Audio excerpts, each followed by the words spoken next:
The polished mahogany table reflected a man who had already won. Oliver Knight, titan of tech and architect of his own universe, glanced at his watch. This meeting was a mere formality, the final, dull signature on a chapter he had closed months ago. His wife, Sophia, was late. He smirked. Punctuality was never her strength, but today it was just another pathetic attempt to grasp at relevance. He was offering her a generous exit, a few million, enough to disappear quietly. What he didn't know was that Sophia wasn't coming to sign his papers. She was coming to serve his, and she held a document that would turn his entire world to dust in a matter of minutes. The conference room on the 55th floor of the Knight Innovations Tower was a monument to Oliver Knight's ego. Floor-to-ceiling glass offered a panoramic, godlike view of San Francisco, a city he felt he had conquered. The air was chilled to a precise 68 degrees Fahrenheit, and the silence was broken only by the expensive, muted clicks of his lawyer's pen. Oliver sat at the head of the impossibly long table, his tailored Italian suit a second skin of power. At 38, he was the charismatic, ruthless face of disruptive technology, a self-made billionaire whose story was the stuff of magazine covers.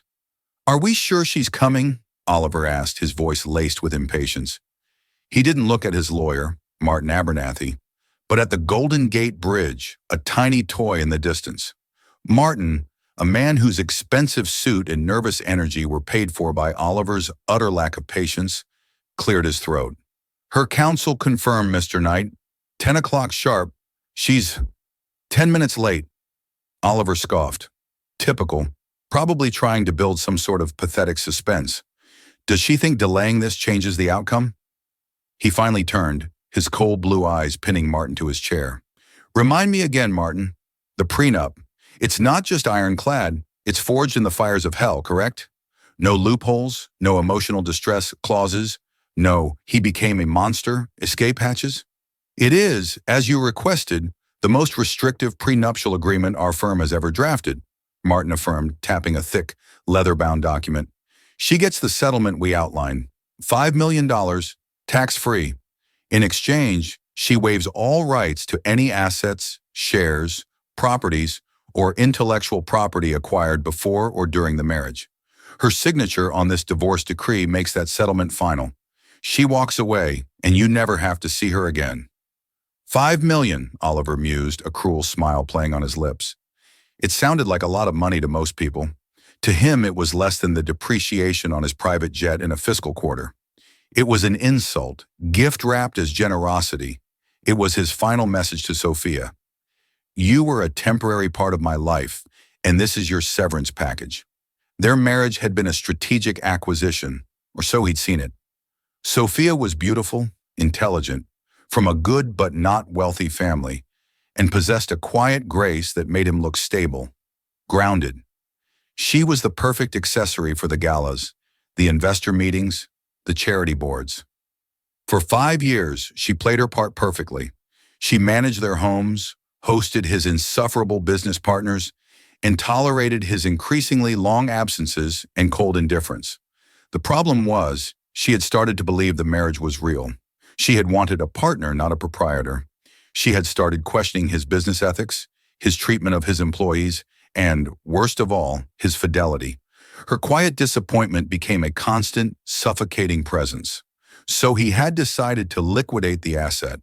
He had his affair with Brenda, a raven-haired marketing director at a rival firm, and he wasn't even particularly discreet about it.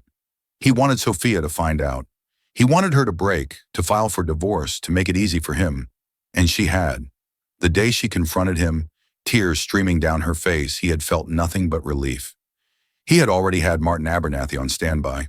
The divorce proceedings were swift and brutal.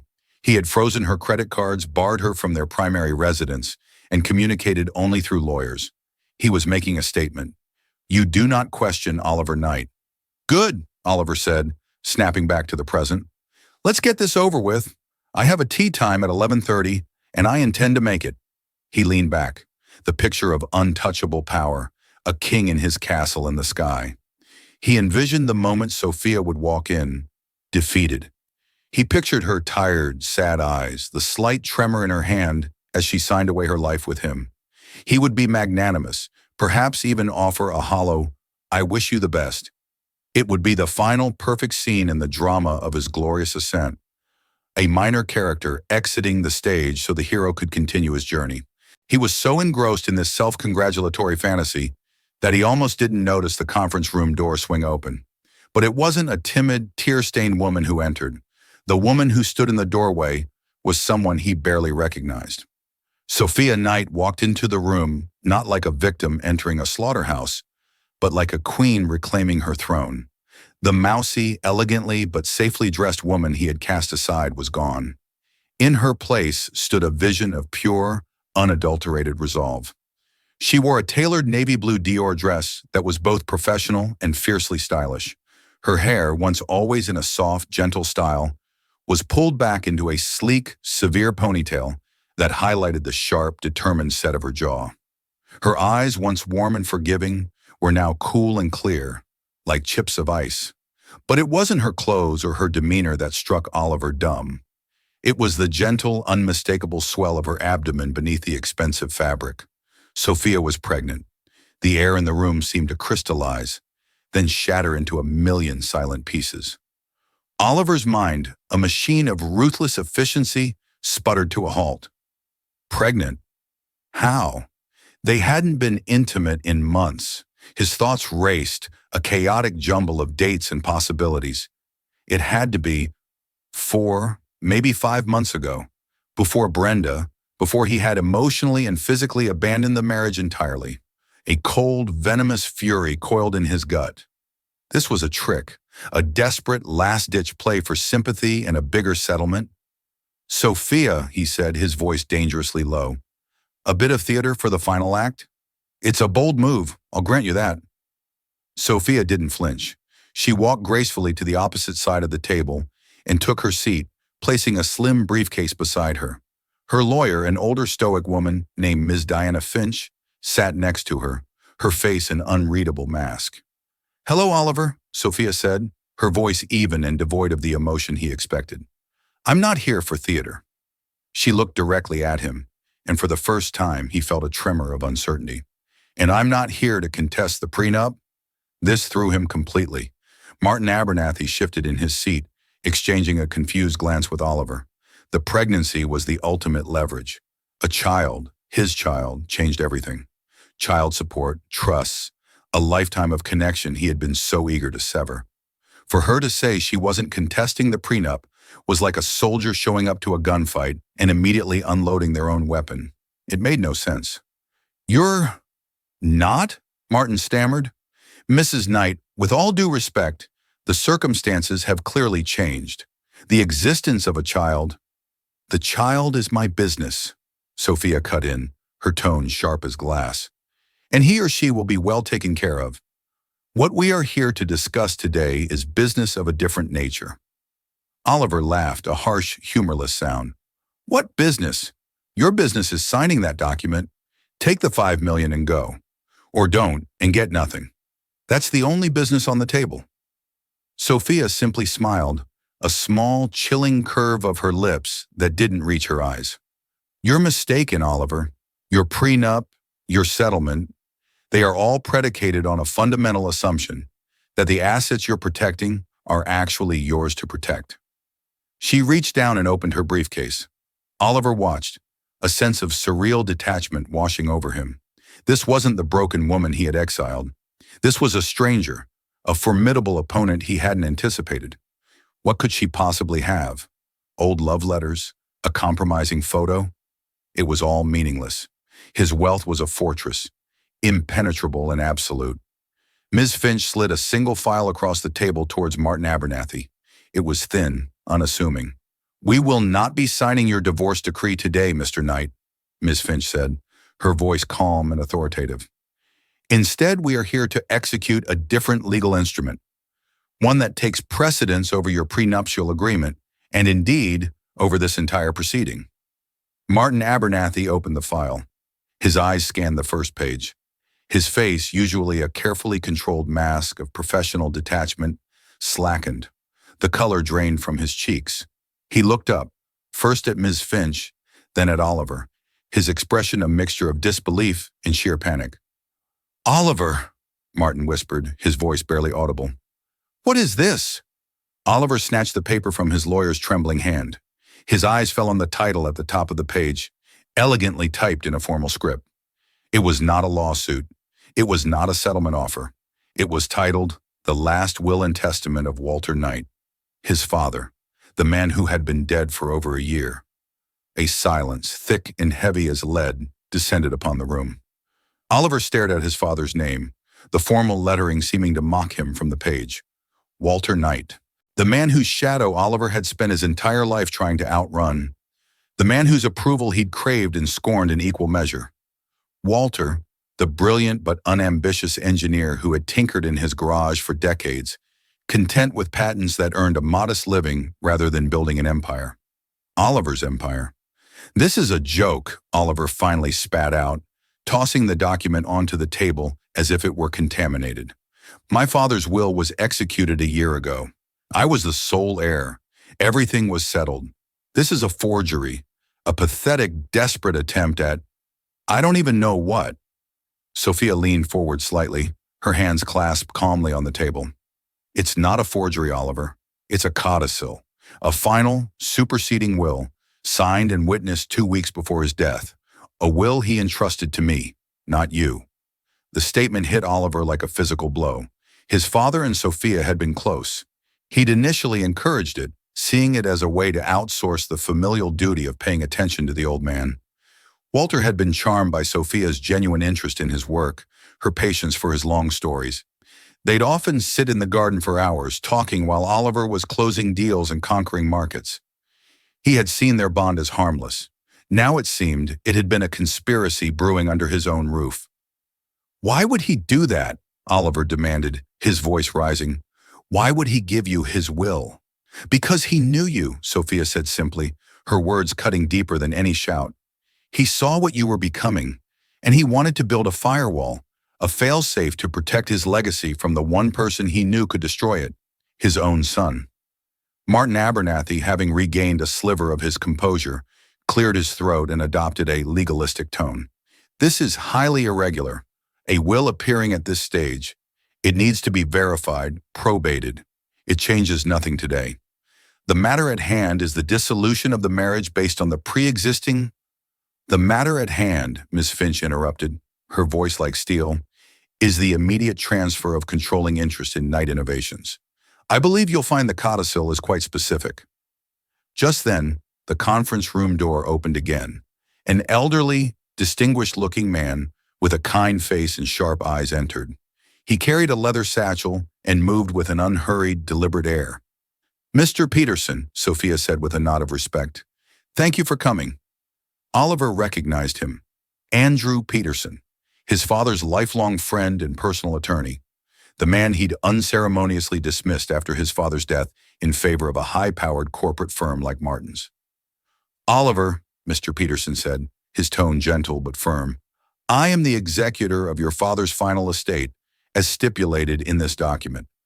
I can assure you and Mr. Abernathy that it is entirely legal, notarized, and incontrovertible." Walter was of sound mind and body when he signed it. In fact, his mind was never clearer. Mr. Peterson placed his satchel on the table and retrieved another identical copy of the will, this one bound and sealed. He broke the seal with a practiced hand. "The original will, the one you executed, left you your father's personal effects and his portfolio of stocks," Mr. Peterson began, his voice filling the silent room. "It was, however, intentionally incomplete. It omitted the single most important asset of his life, an asset he structured not as a gift, but as a conditional investment in your future." Oliver felt a creeping dread, the first real fear he had felt in over a decade. He had built his empire from nothing, he told himself. A spark of an idea, sleepless nights, ruthless decisions. His father had helped, yes, but only at the beginning. The seed money, Oliver breathed, the words tasting like ash. "He gave me seed money to start the company. $1 million, it was a gift." "No, Oliver," Mr. Peterson said, looking at him with an expression of profound disappointment. "It was not a gift. It was a loan. a loan with very specific terms. He put on a pair of reading glasses and turned to a flagged page in the document. "Let me read from Article 4, Section B," he said, his voice resonating with the weight of finality. "The initial investment of $1 million provided to my son Oliver Knight for the founding of his technology venture, henceforth known as Knight Innovations, is to be considered a foundational asset. The ownership of the shares purchased with this capital and all subsequent growth derived thereof is conditional. It is contingent upon my son conducting his personal and professional life in a manner that upholds the principles of integrity, honor, and loyalty that define the Knight family name." Oliver stared blankly. "What does that even mean? That's just sentimental nonsense. It's not legally enforceable." "Oh, but it is," Ms. Finch chimed in. "Your father had it structured as a revocable trust with the company's shares as the primary asset. He was the grantor, you were the trustee and beneficiary, but there were conditions for you to remain so. Mr. Peterson, please continue." Mr. Peterson nodded. "Should Oliver engage in acts of profound moral turpitude, including but not limited to financial fraud, criminal activity, or the dissolution of a marriage due to proven infidelity and malicious abandonment, the trusteeship is immediately revoked." The room fell silent once more. The hum of the building's ventilation system sounded like a roaring jet engine in Oliver's ears. Infidelity, malicious abandonment, the very grounds for this divorce, the divorce he had engineered. "Upon such an event," Mr. Peterson read on, his voice unwavering, "all assets held within the Walter Knight Foundational Trust, including the controlling 51% stake in Knight Innovations, shall bypass Oliver Knight entirely. The shares are to be transferred immediately and irrevocably to the new designated beneficiary." Oliver felt the floor drop out from under him. He looked across the table at Sophia, who sat poised and serene, the architect of his ruin. The pieces clicked into place with horrifying clarity. His father on his deathbed had seen the affair with Brenda coming. He had seen the divorce coming. He had seen his son's character for exactly what it was, and had placed a time bomb at the heart of his empire, and he had given the detonator to Sophia. Mr. Peterson took off his glasses and looked at Oliver, his gaze filled with a sorrow that was almost worse than anger. "The will names a new beneficiary, Oliver. It is my legal duty as executor to inform you that, as of the official filing of these divorce papers, citing your adultery, you no longer hold a controlling interest in Knight Innovations." Oliver's heart hammered against his ribs. 51%, his entire life's work. It couldn't be. "Who?" he choked out, his voice a strangled whisper. "Who is the beneficiary?" Sophia finally met his gaze, her eyes holding no triumph, only a quiet, resolute sadness. "I am," she said. "And our child." The words hung in the sterile air of the conference room, absolute and devastating. "I am, and our child." For a moment, Oliver couldn't process it. The statement was so audacious, so utterly world-shattering, that his mind refused to accept it as reality. It was as if Sophia had claimed she could fly. He broke the silence with a raw, incredulous laugh that sounded more like a sob. "You? He left my company, my life's work, to you, a woman he knew for 5 years, over his own son?" He slammed his hand on the mahogany table, the impact rattling the water glasses. "Never. This is insane. Martin, tell them this is insane. We'll fight this. We'll tie this up in court for the next 20 years. This document is worthless." Martin Abernathy, however, looked like a man who had just seen a ghost. He was pale, sweating, and shuffling papers with no real purpose. He had built his career on aggression, on finding loopholes and exploiting weaknesses. But looking at the calm, prepared faces of Diana Finch and Andrew Peterson, he knew he was outgunned. This wasn't a messy divorce. This was a meticulously planned corporate execution. "Oliver," Martin began, his voice strained, "the structure they're describing, a conditional, revocable trust, if it's drafted correctly, it's bulletproof. It operates outside of standard inheritance law. The trust owns the shares, not you personally. You were just the custodian, and you violated the terms of your custody." "Custody? It's my company!" Oliver roared, rising from his chair. His facade of cool control was gone, stripped away to reveal the raging, panicked man beneath. I built it. I worked 100-hour weeks while he was puttering in his garage. His $1 million was a pittance, a drop in the bucket. The company is worth billions because of me. This was the moment Sophia had been waiting for. The rage, the ego, the utter conviction in his own mythos. She had known he would fall back on this, the central lie of his life, that he was a self-made man. Is it, Oliver? She asked, her voice quiet but carrying an immense weight. Are you sure it was just his money you took? Oliver froze, thrown by the question. What are you talking about? Sophia gestured to Ms. Finch, who opened another, much thicker file. She slid a set of documents across the table. They were old, the paper yellowed with age, covered in complex schematics and handwritten equations. At the top of the first page in his father's neat, meticulous script was a title, Project Chimera, a dynamic quantum encryption algorithm. Oliver stared at the documents, his blood running cold. He hadn't seen these specific pages in nearly 15 years, but he recognized them instantly. They were his father's theoretical work, the project he'd been obsessed with in his later years, the one he claimed could revolutionize data security. Oliver had always dismissed it as the ramblings of a man whose time had passed.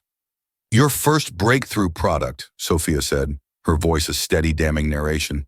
The Night Guard encryption software. The one that landed you your first major government contract. The one that made Knight Innovations a household name. You told the world you developed the algorithm in your dorm room on a caffeine-fueled all-nighter. I did, Oliver insisted, but his voice lacked conviction. His eyes were glued to the schematics. No, you didn't, Sophia continued, her gaze unrelenting. You found your father's research notebooks after a visit home from college. You saw the potential not just in his theories, but in the near-complete algorithm he had already designed. You took his life's work, simplified it for commercial application, and passed it off as your own. Your entire empire, Oliver, wasn't built on his $1 million. It was built on a theft. Mr. Peterson stepped forward, his expression grim. Walter suspected as much for years. He saw too much of his own architecture in your product, but he couldn't prove it, and a part of him didn't want to. He was your father. He convinced himself you were inspired by him, that you had improved upon his work. He chose to be proud. Oliver felt dizzy, the room tilting around him. He had been so careful. He had destroyed the original notebooks he'd taken. How could they possibly know? But then, Sophia said, delivering the final, crushing blow, he found his original backup logs. He was a meticulous man, Oliver. He backed up all his research on a set of external drives that he kept in a safe deposit box. He found them a few months before he died. He compared his original, time-stamped algorithm to the core code of Night Guard. She paused, letting the weight of her words settle. It was a 97% match. Ms. Finch slid another document across the table. It was a sworn affidavit from a top forensic software analyst, complete with side-by-side code comparisons. It was undeniable. The foundation of Knight Innovations, the very genesis of Oliver's genius, was a lie. The morality clause wasn't just about you cheating on me, Oliver, Sophia said, her voice softening with a hint of the pity she thought she'd long since extinguished. It was about this. My discovery of your affair was just the trigger. The bomb was already armed. Your father stipulated in his will that upon the transfer of ownership, the true origin story of Night Guard was to be made public. He didn't just want to take the company away from you. He wanted to give the credit back to whom it was due. Oliver sank back into his chair, utterly defeated. It wasn't just about the money anymore. It was about his identity, his entire public persona. The narrative he had carefully crafted for 2 decades was about to be obliterated. He wasn't a visionary, he was a plagiarist. He wasn't a titan, he was a thief who had stolen from his own father. He looked at the documents, then at the faces around the table. Martin Abernathy was staring at the floor, already calculating how to distance his firm from the impending fallout. Mr. Peterson looked at him with the sad eyes of a man mourning a boy he once knew. And Sophia looked at him with a profound, clear-eyed finality. She was no longer just his wife. She was his judge, his jury, and his executioner, and the sentence had just been carried out. The ensuing moments were a blur of muted professional activity that seemed to happen in a world far removed from the shattered remains of Oliver's psyche. Martin Abernathy, after a brief, whispered conference with Diana Finch, turned to his client with the grim expression of a doctor delivering a terminal diagnosis. "Oliver, they have us," he said, his voice stripped of its usual bravado. "The trust documents are airtight. The evidence of intellectual property theft is overwhelming. To fight this would be career suicide. We'd be buried in litigation, and the public relations fallout would be catastrophic. The story, a billionaire's son steals his dying father's work and cheats on his pregnant wife, it's not a story we can spin." Oliver didn't respond. He was staring at Sophia, his mind reeling as it tried to reconcile the woman before him with the one he thought he had married. The quiet, accommodating Sophia he knew would never have had the cunning or the ruthlessness to orchestrate this. "How?" he finally managed to ask, the single word a raw plea for understanding. "How did you do this?" Sophia's gaze softened, but not with pity. It was with a clarity that he now realized he had mistaken for simplicity for years. "It wasn't a scheme, Oliver. It was a promise," she began, her voice steady. "After your father's diagnosis, he started putting his affairs in order. He felt a great deal of regret. Not about his life, but about you. He loved you, but he was terrified of what your ambition was turning you into. He saw how you treated people, as assets or obstacles." She paused, taking a breath. "He confided in me. He told me about his suspicions regarding Night Guard. At first I defended you. I couldn't believe you'd be capable of it. So he asked for my help, not to expose you but to understand. We found his old research drives together. He hadn't told anyone about them. He was so frail by then, he needed my help to even access the files." The scene flashed in Oliver's mind. Sophia, spending all that time with his ailing father, which he had dismissed as her performing the duties of a good wife. In reality, they had been investigators, unearthing the original sin of his success. "When we found the proof," Sophia continued, "he wept. Not with anger, but with sorrow. It wasn't about the money or the fame he could have had. It was that you hadn't trusted him enough to ask for his help, that you had chosen to steal and lie instead of collaborate. He knew then that the company in your hands was just a monument to a lie. It was a corruption of his legacy, not a continuation of it.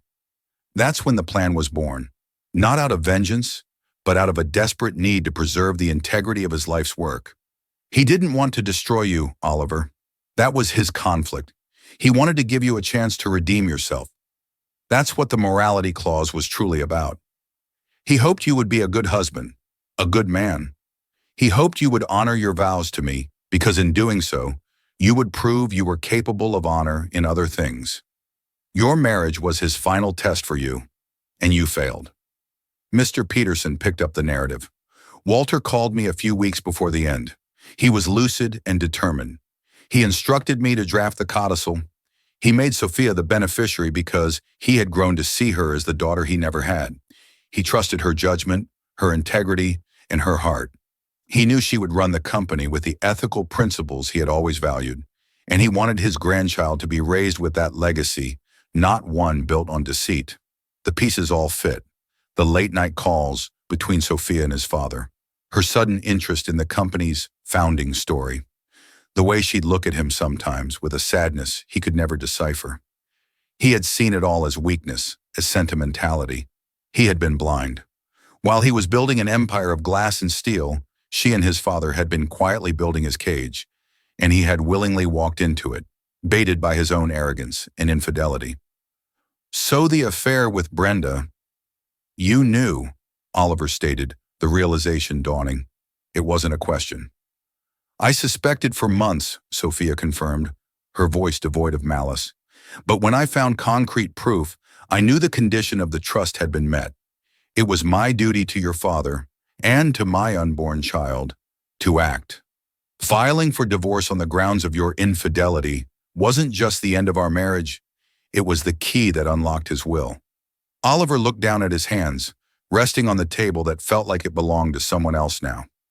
His hands, which he had always seen as the tools that built a multi-billion-dollar enterprise, now seemed weak and empty. He had lost more than a company. He had lost his past and his future in a single, devastating hour.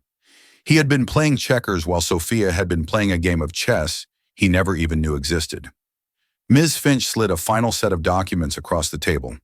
They were transfer of control papers, resignation forms for his position as CEO and chairman of the board, and a non-disclosure agreement of staggering scope. As the majority shareholder, Mrs. Knight is prepared to offer you a severance package, Ms. Finch said in a crisp, businesslike tone.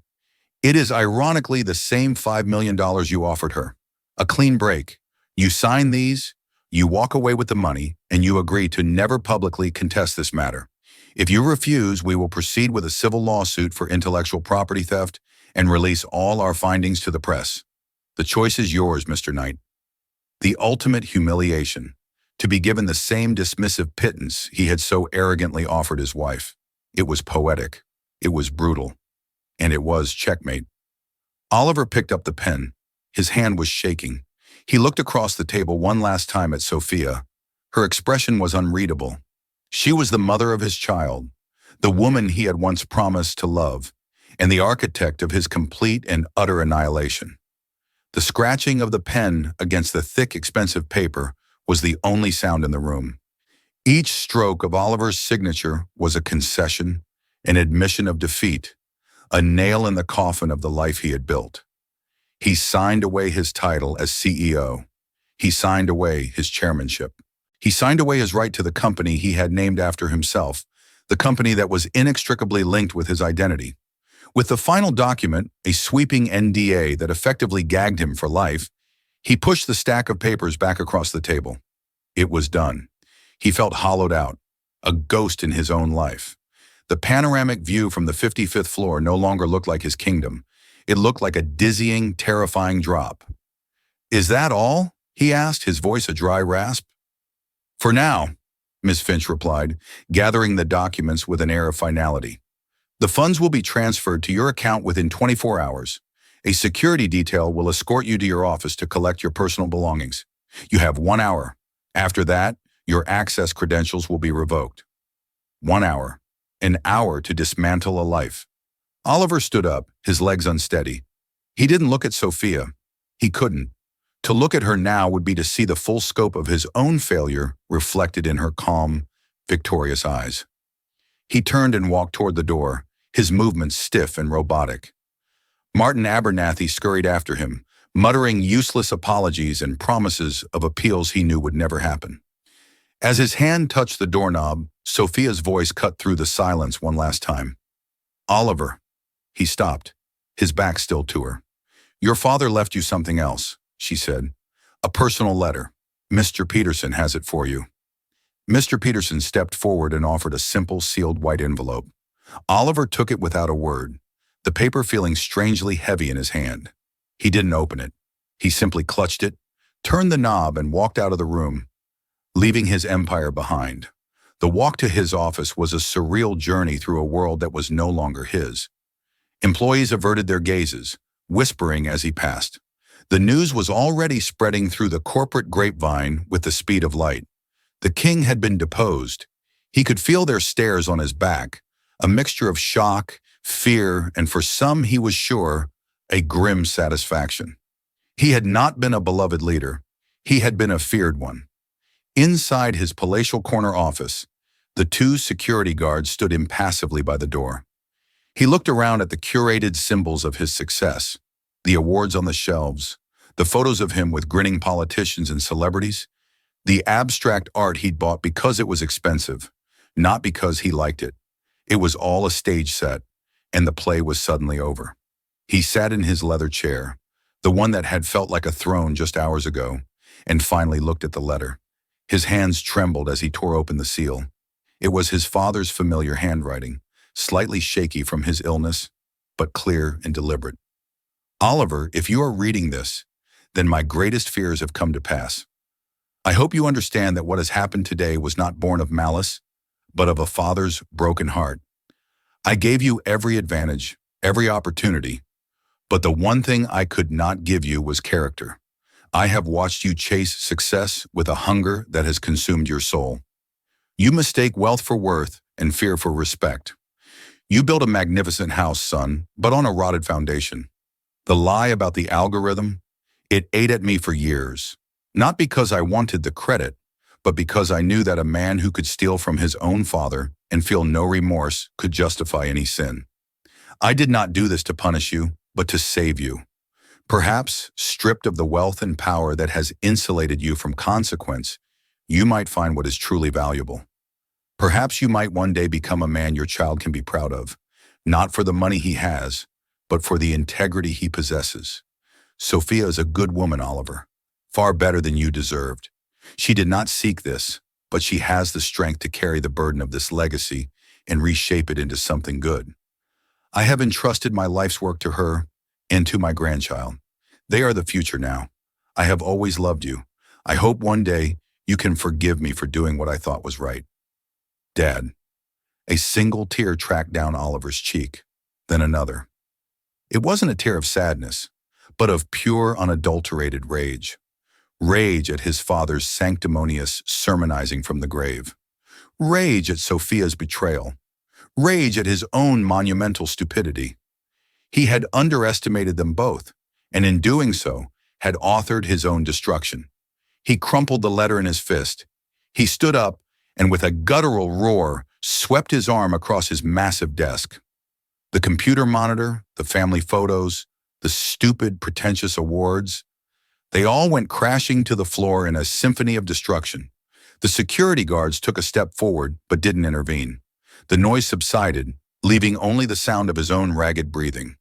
He stood amidst the wreckage, a king in the ruins of his own making. The money, the $5 million, was a pittance, an insult. He had nothing. Less than nothing. He had his name, but now that name was about to become synonymous with fraud and disgrace. His phone buzzed. He pulled it out, expecting a call from a panicked board member or a ravenous journalist. It was a text from a number he didn't recognize. He opened it. It was a picture, a sonogram, a tiny, grainy image of a developing fetus. Below it, a single line of text from Sophia. This is what matters now. Don't contact me again. A trust will be established for the child. My lawyers will be in touch regarding visitation rights, which will be determined based on your future conduct.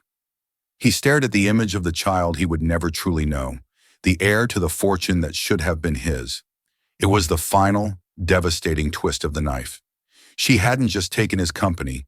She had taken his legacy. She had taken his future. While Oliver was self-destructing in his former office, Sophia sat in the now quiet conference room. The lawyers had departed, leaving only her and Mr. Peterson. The adrenaline that had sustained her for the past few hours began to ebb, replaced by a profound sense of exhaustion and the heavy weight of her new reality. She was now the majority shareholder of a multi-billion-dollar technology company. She placed a hand on her stomach, a gesture that was both protective and grounding. The faint flutter she felt inside was a reminder of why she had gone through with this. This wasn't a victory lap. It was the first step in a long, arduous journey. "Are you all right, my dear?" Mr. Peterson asked, his voice full of concern. Sophia managed a small, weary smile. "I will be. It was just harder than I expected. Seeing him break like that." "You showed remarkable strength, Sophia," he said kindly. "Walter would have been so proud. You did exactly what he hoped you would. You protected his legacy.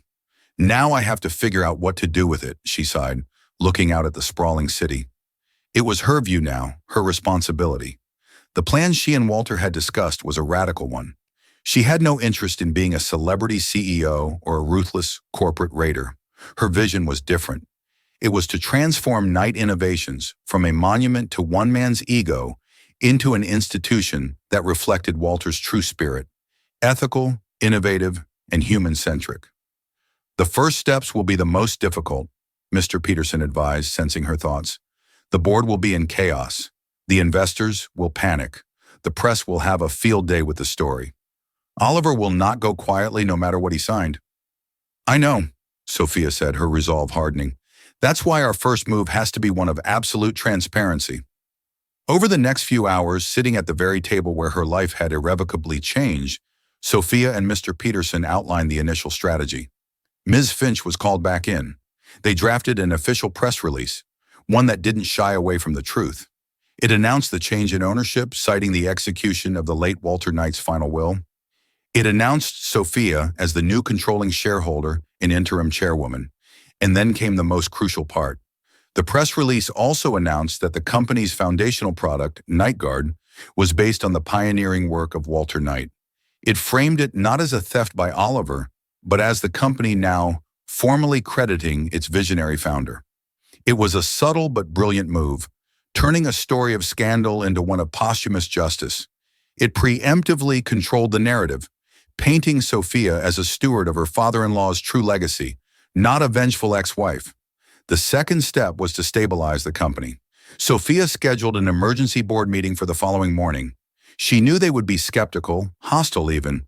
A 32-year-old pregnant woman with a background in art history taking over a tech giant? It was absurd, but she had an ace up her sleeve. She had spent the last year not just grieving, but studying. Guided by Walter's old notes and with quiet tutoring from one of his trusted former colleagues, she had immersed herself in the technology, the business, and the ethical philosophy her father-in-law had believed in. She wasn't an expert, but she was prepared.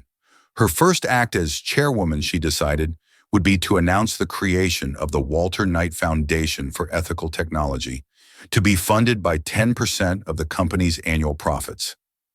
Its mission would be to invest in tech startups that prioritize user privacy, social responsibility, and transparent practices.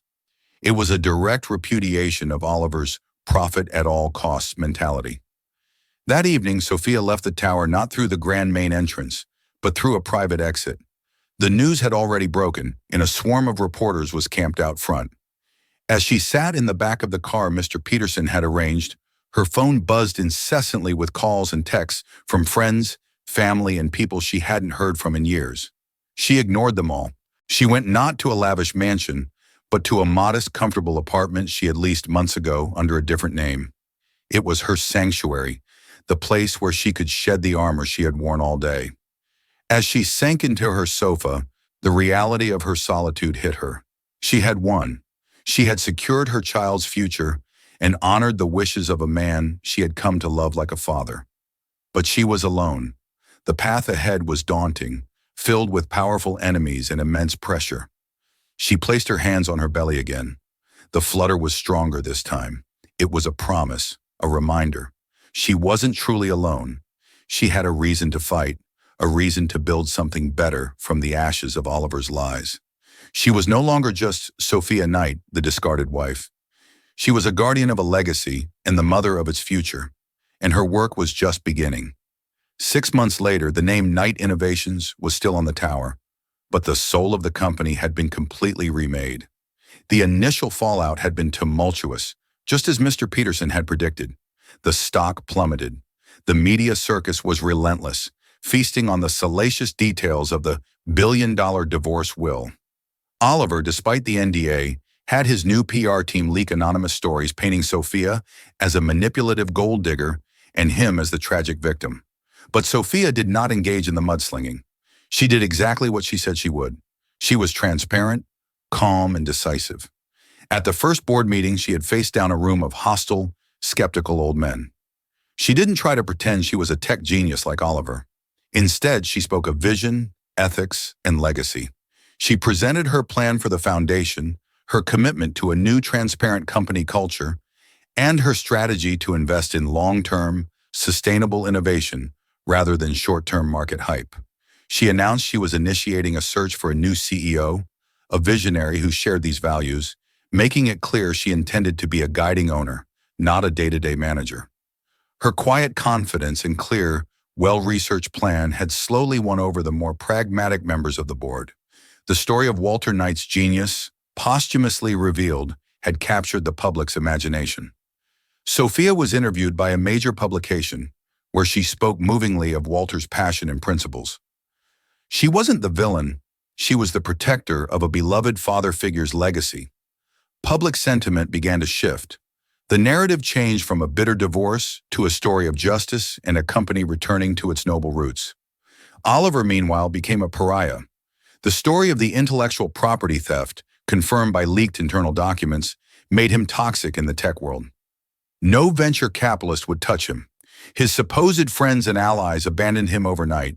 His affair with Brenda ended spectacularly and publicly, with her suing him for damages after he reneged on promises he'd made. He was left with his $5 million, a fortune to most, but a pittance that served as a constant reminder of the billions he had lost. He was a man adrift, a cautionary tale whispered about at cocktail parties and in boardrooms. On a bright Tuesday afternoon, Sophia stood in what used to be Oliver's office. It had been completely renovated. The dark, imposing furniture was gone, replaced with light wood, open spaces, and living plants. It was now a collaborative workspace for a new R&D team, dedicated to exploring Walter's other undeveloped patents. She looked out the window, her pregnant form now prominent and proud. At her side was the newly appointed CEO, a respected female engineer from a rival company known for her strong ethical compass. The company's stock had stabilized and was beginning to climb again, this time backed by a story of integrity, not just aggression. Her phone buzzed. It was a notification from her lawyer. The final paperwork for the Knight Family Trust had been filed. Her child, upon birth, would be the sole beneficiary, with Sophia as the lifelong trustee. Her future, and her child's, was secure. She felt a kick, strong and insistent. A smile touched her lips. She hadn't just reclaimed a company, she had reclaimed her life. She had faced down a tyrant and, using his own arrogance as a weapon, had dismantled his empire of lies. She had done it not for revenge, but for the future of the company, the future of her father-in-law's legacy, and most importantly, the future of the new life growing inside her. The sun shone brightly over the city, and for the first time in a long time, Sophia felt its warmth. The battle was over. The hard work of building a new legacy was just beginning, and she was ready. And there you have it. A story not just about a divorce, but about the spectacular implosion of an empire built on lies. Sophia's journey shows us that true strength isn't always loud. Sometimes it's the quiet, meticulous planning that brings down the most arrogant of giants. She walked into that room prepared not just for a fight, but for a complete and total victory she had been setting up for over a year. From a position of perceived weakness, a discarded pregnant wife, she wielded the truth like a weapon and reclaimed not just a fortune, but justice for a man who had been wronged. What did you think of Sophia's incredible move? Was it cold-blooded revenge or the perfect execution of a promise? Let me know your thoughts in the comments below.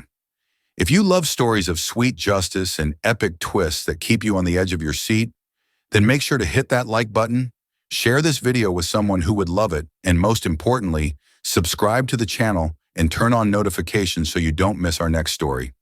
Thanks for listening.